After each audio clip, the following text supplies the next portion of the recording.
Very good morning and Jai Hind student.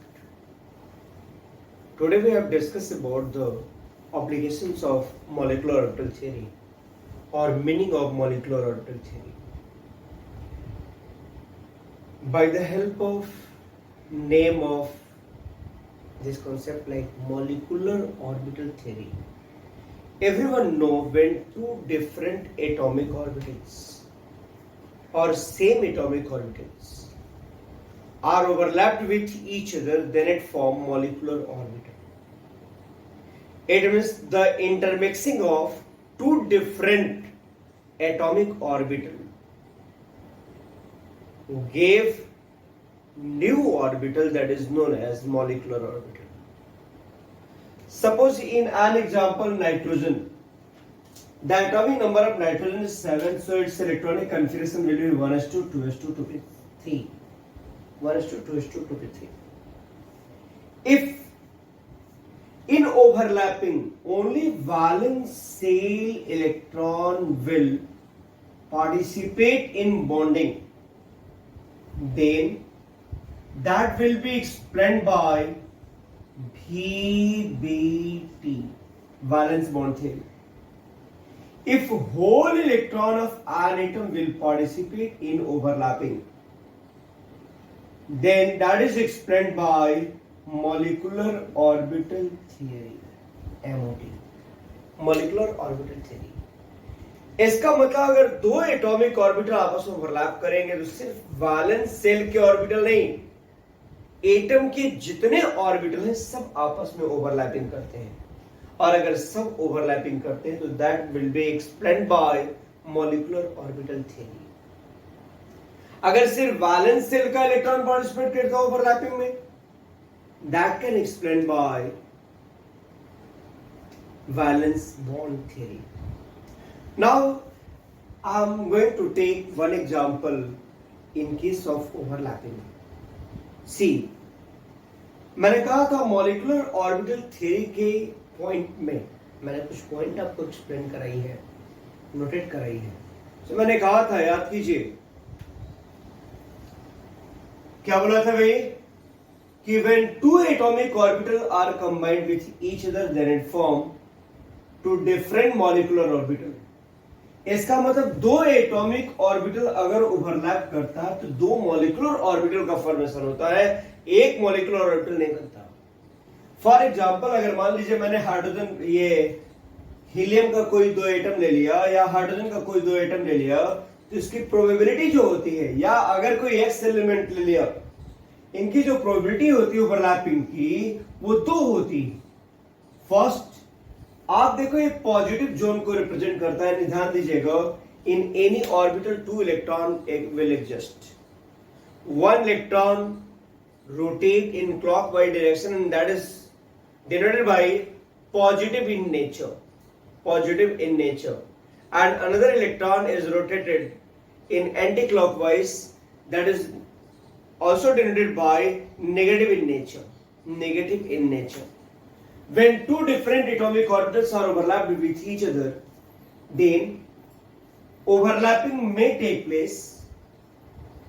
See here, कैसे overlapping हो सकती है, मैं उनके बारे में बात कर रहा हूं, कि positive part of the first atom will combine with positive part of the second atom, और negative part अलग अलग अवे हो गया. और सेकेंड कंडीशन आता है क्या, पॉजिटिव चार्ज के साथ दूसरे एटम का नेगेटिव पार्ट आ गया, तो इसका नेगेटिव यहां और इनका पॉजिटिव यहां. It means overlapping of two different atomic orbital is up to time.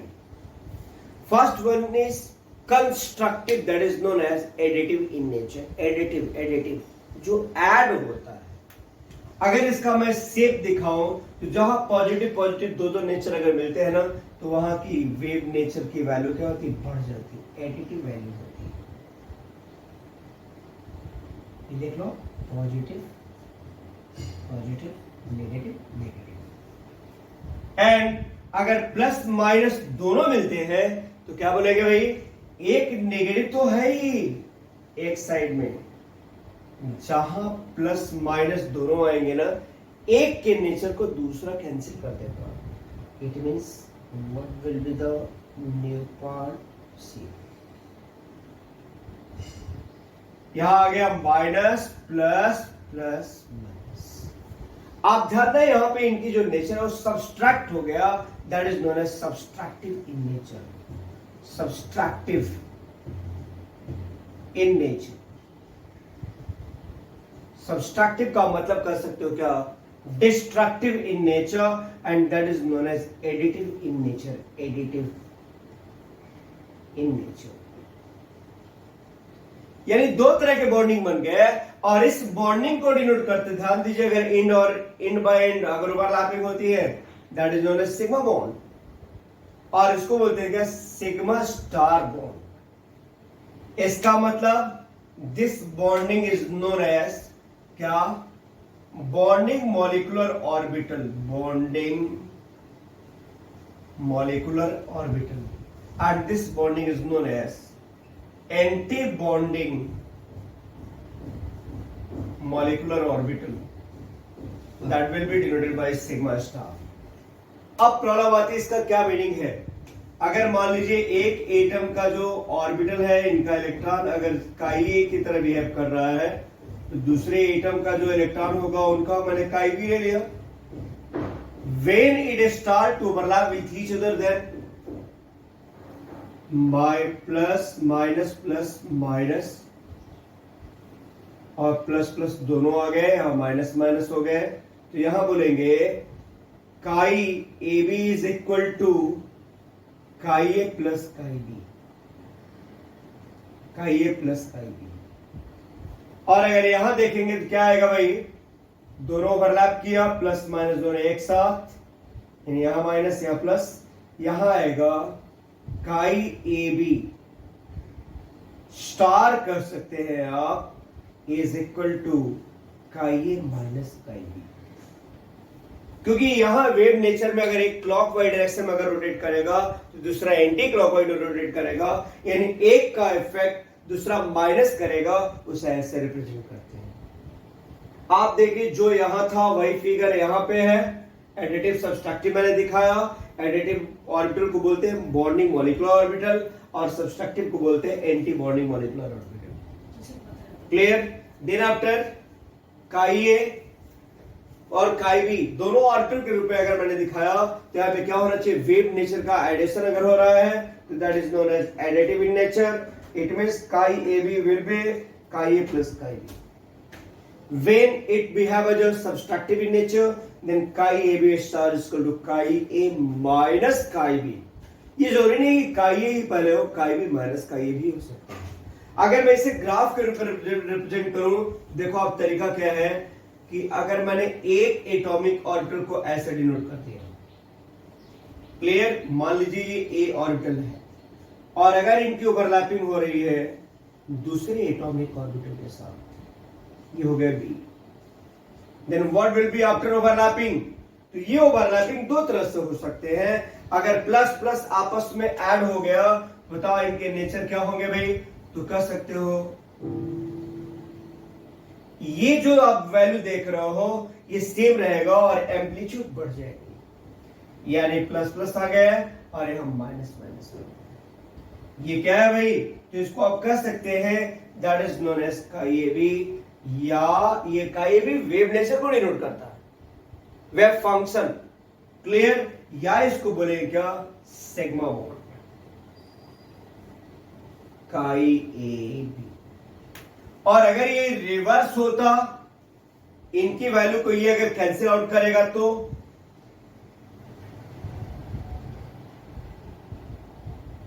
ये देखिए plus plus plus minus plus minus, यानी वैल्यू एम्पलीट्यूड टोटली घट जाएगी। हाँ, ये वैल्यू वही रहेंगे, इनमें कोई चेंजेस नहीं आते, यानी यहां पे क्या हो जाएगा, chi A B star is equal to chi minus chi B.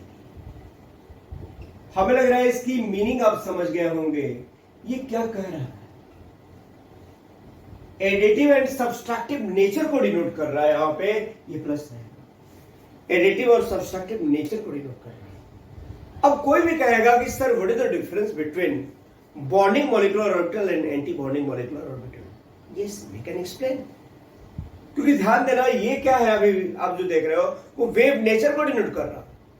It means we should learn about the probability of finding electron in bonding molecular orbital और anti-bonding molecular orbital.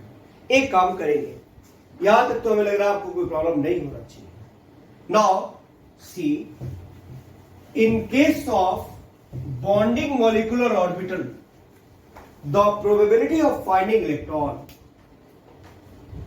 the probability of finding electron, what will be?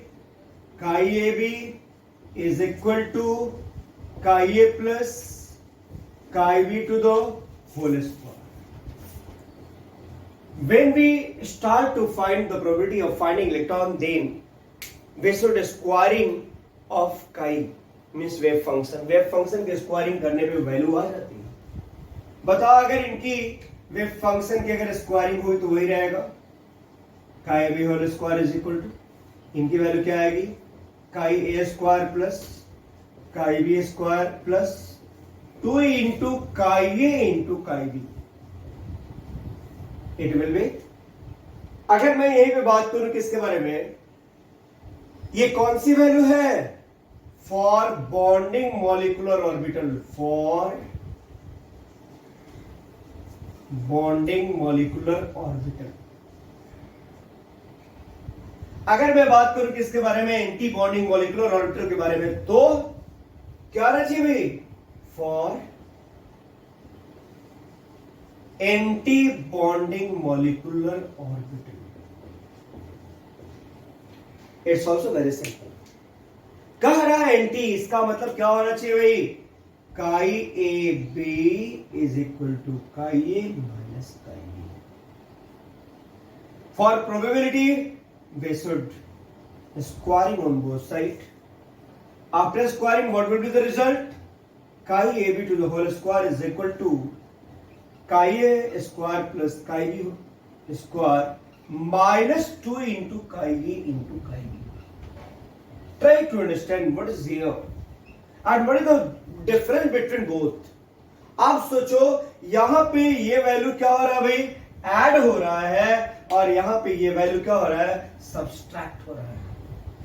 Bye this reason only this orbital is known as additive in nature and this orbital is known as subtractive in nature.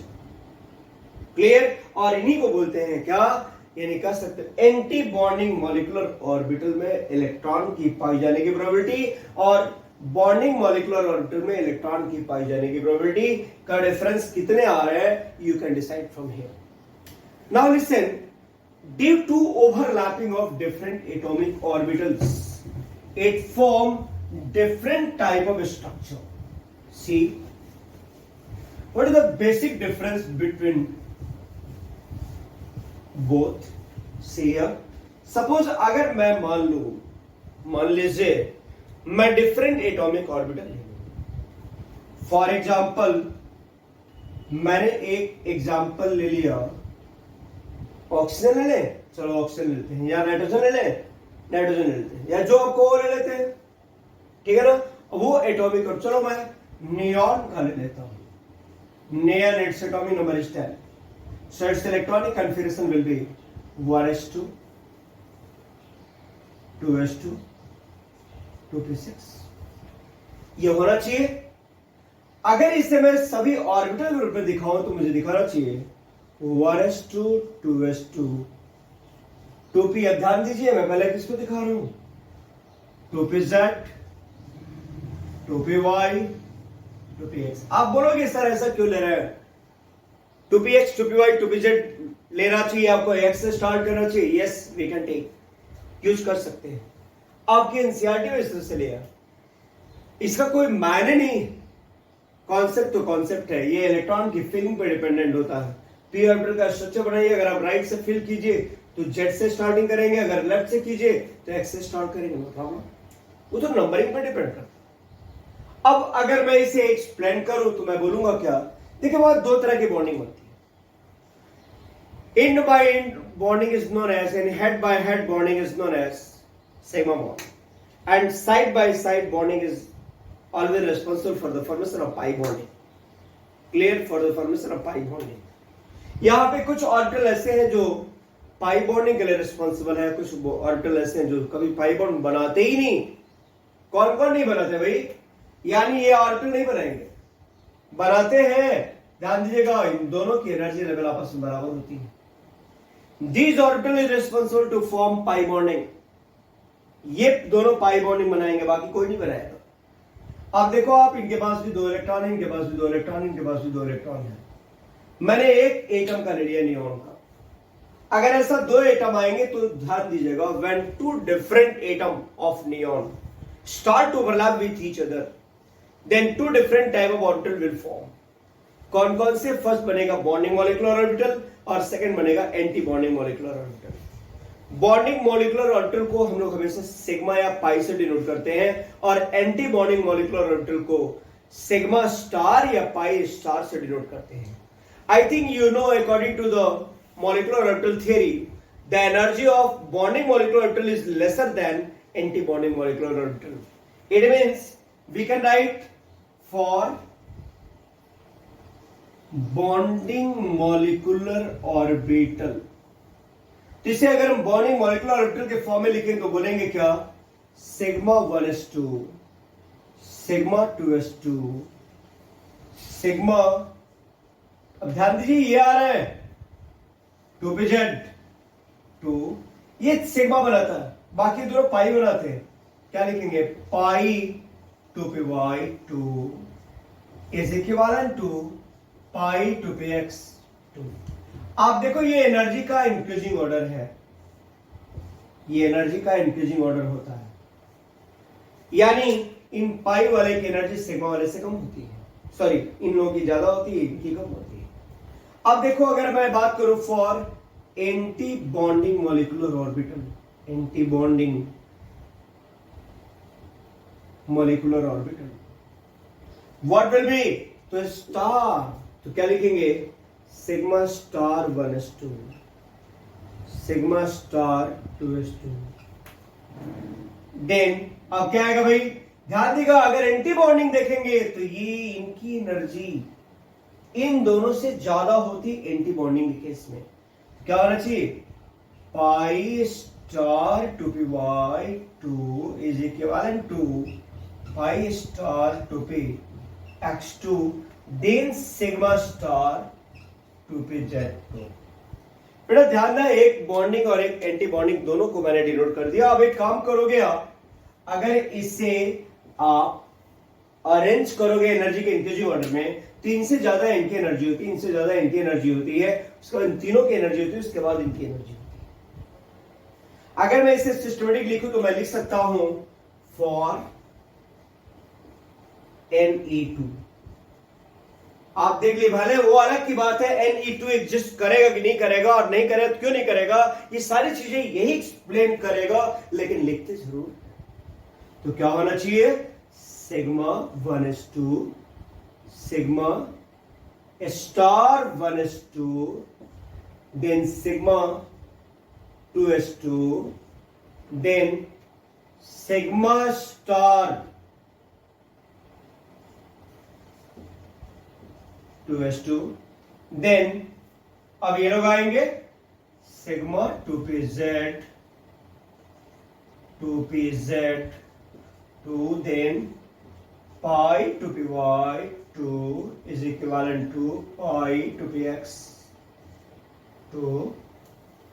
Then after we should write this energy, then pi star 2px 2py2 is equivalent to pi star 2px2. Then after sigma star 2pz2. Anybody have doubt? By this way we can write the electronic configuration of Na2. अब देखो, मैंने लिख तो दिया, ये क्या है? ये इलेक्ट्रॉनिक कन्फिगरेशन एटॉमिक ऑर्बिटल था, ये भी इलेक्ट्रॉनिक कन्फिगरेशन एटॉमिक ऑर्बिटल था. जब दोनों ओवरलैप किए तो क्या बना इन्होंने? Atomic electronic configuration of molecular orbital. अब उस केस में क्या देखा आपने, ध्यान देना, इनकी एनर्जी इनसे ज्यादा इसलिए बाद में है, इनसे ज्यादा इनकी एनर्जी है, ये बाद में है, क्योंकि एंटी बॉन्डिंग की एनर्जी बॉन्डिंग से ज्यादा होती है। Clear. Then after whole P orbital, then after P pi वाला, उसके बाद सिग्मा वाला। अब सपोज अगर मान लो कोई बोले कि sir Ne2 does not exist, why? In that case, we should find out the bond order of Na2. For calculating bond order, we should write here 1/2 in the bracket Nb minus Na. Here Nb is bonding molecular orbital and Na is anti-bonding molecular orbital. Try to understand, find the total number of bonding molecular orbital. बिना star वाले जितने orbital पे electron है आप count कर लीजिए। क्या मिलेगा? 2 2 4 2 6 और 10, टोटल कितने आ गए? बॉन्डिंग वाले आ गए क्या? 10, और एंटी बॉन्डिंग वाले काउंट कर लो, 2 2 4 and 6 10. What will be the answer? 0. So Na2 does not exist. Why? Because its bond order is 0. Have you any doubt? By that way we can write the electronic configuration of n elements. Suppose अगर मान लो आपकी इच्छा होती है कि नहीं sir मैं O2 का मॉलिक्यूलर इलेक्ट्रॉनिक कन्फिगरेशन लिखना चाहता हूं। See here, for O2, one oxygen having total number of electron is 8. Then for O2, I think total number of electron will be 16. Then what will be? कुछ नहीं करना, same pattern पे 16 electron लेकर बैठा दीजिए। Then what will be the answer? Sigma 1s2, sigma star 1s2, sigma 2s2, sigma star 2s2। Then अब क्या आएगा भाई इसके जस्ट बर्थ, तो अब लिखेंगे सिग्मा वाली value, sigma 2pz 2, then pi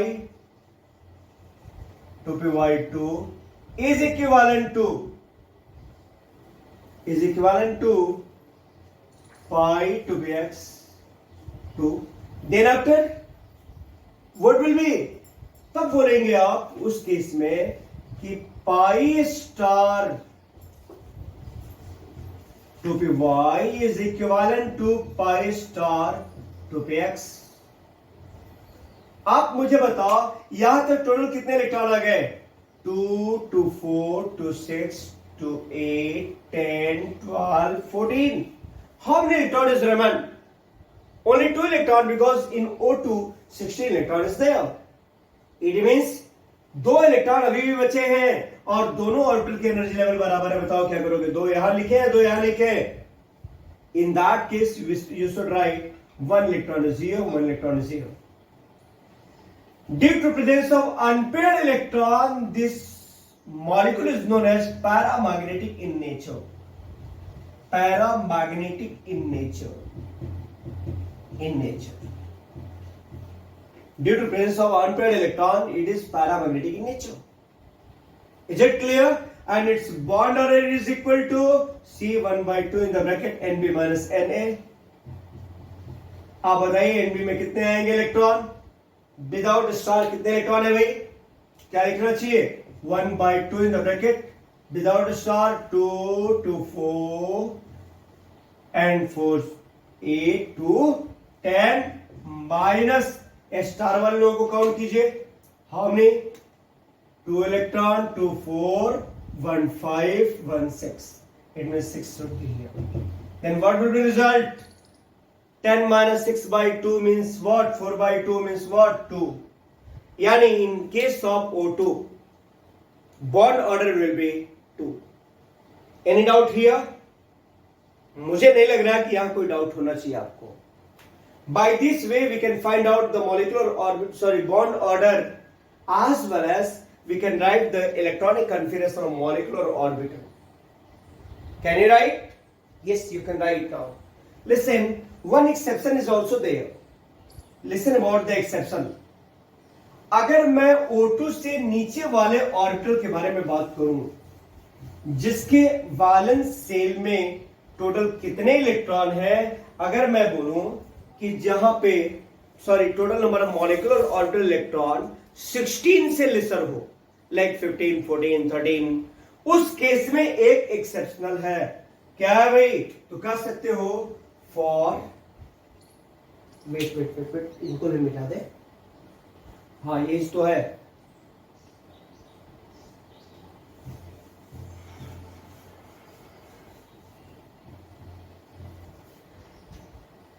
for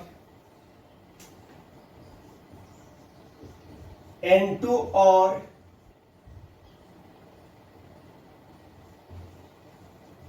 lesser than 14 electron क्या होना चाहिए? ये जो आप ऑर्बिटल देख रहे हो सिग्मा, ये भी जंप कर जाता है, और अगर ये जंप करे तो कहां करेगा? इनके बाद आ जाते हैं। यानी क्या होना चाहिए भाई? तो लिख सकते हैं sigma 1s2, sigma star 1s2, then sigma 2s2, sigma star 2s2, then अब ये नहीं लिखेंगे, सॉरी इनको, इन लोगों को लिखेंगे पाई। अब यहां पे देखिए यही मेन है, pi 2py2 is equivalent to pi 2px2, then sigma 2pz2, then pi star 2py2 is equivalent to pi star 2px2। इसके बाद की आपको जरूरत ही नहीं है, लिखना है तो आप पूरा लिख दीजिए, लेकिन इसके बाद क्या जरूरत है? जब 16, 18 इलेक्ट्रॉन तो यहां आ ही गए, तो सिग्मा स्टार 2pz। क्लियर? ये किसके लिए भाई? N2 या लेसर देन N2। यानी N2 के केस में अगर मान लीजिए कोई पागल आदमी से पूछे कि what is the nature of B2, diamagnetic और पैरामैग्नेटिक, ध्यान दीजिएगा, अगर सभी ऑर्बिटल में दो दो इलेक्ट्रॉन पेयर्ड अगर है तो that will be the diamagnetic. If any unpaired electron is known as, then it behave as a paramagnetic. For example boron का एटॉमिक नंबर 5 होते हैं, तो B2 में कितने आएंगे? 10 इलेक्ट्रॉन। और 10 के लिए क्या होना चाहिए? आप देखो sigma 1s2, sigma 1s2, sigma star 1s2, then sigma 2s2, sigma star 2s2। अब बताओ इसके बाद कौन आएंगे भाई? ये लोग आएंगे ना। यानी यहां क्या होना चाहिए? तो डायरेक्टली बोलोगे क्या? Pi 2py is equivalent to pi 2px। अब यहां पे इलेक्ट्रॉन जो होगा, दो बच्चे हैं तो एक एक यहां होंगे ना, and due to presence of unpaired electron it will be paramagnetic in nature, and its nature will be paramagnetic, and its bond order will be, निकाल लीजिए 1/2। अब बताओ जी बॉन्डिंग मॉलिक्यूलर ऑर्बिटल 2, 2 4 और 2 6, टोटल हो जाएगा 6 माइनस स्टार वाले 4 है, इन्हें यहां कर दिया, इन्हें क्या आ गया 1। Can you calculate? Is it okay?